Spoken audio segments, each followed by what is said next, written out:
So here we have the Red Boskoop, as we already had a field of Red Boskoop, but we planted one row of a new variety of Red Boskoop right here in our home field, and that's what we harvested here. And as you can see, these look red. They are really dark red. It's nothing like we know from a Boskoop, but it still tastes like a Boskoop. So it's a really good apple that way, and it has a really nice coloring.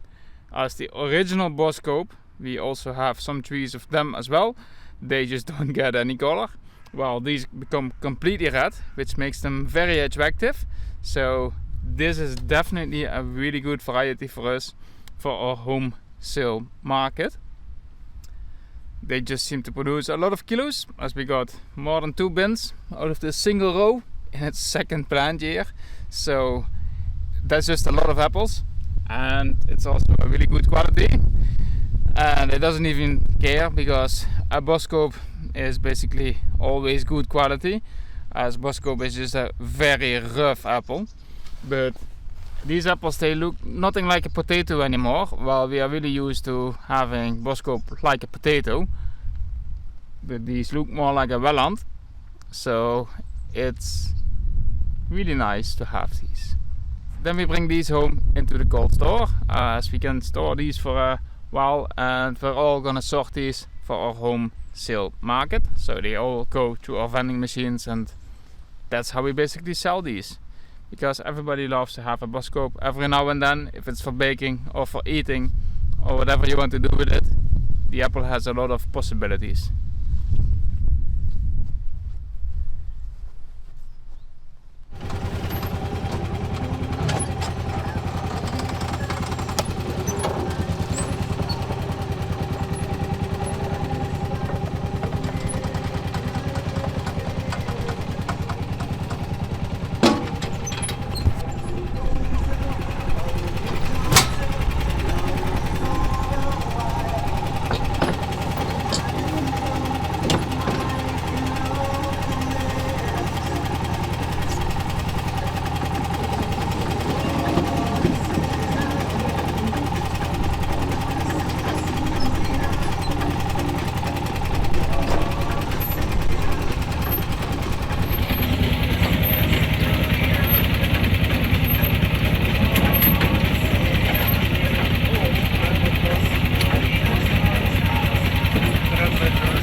So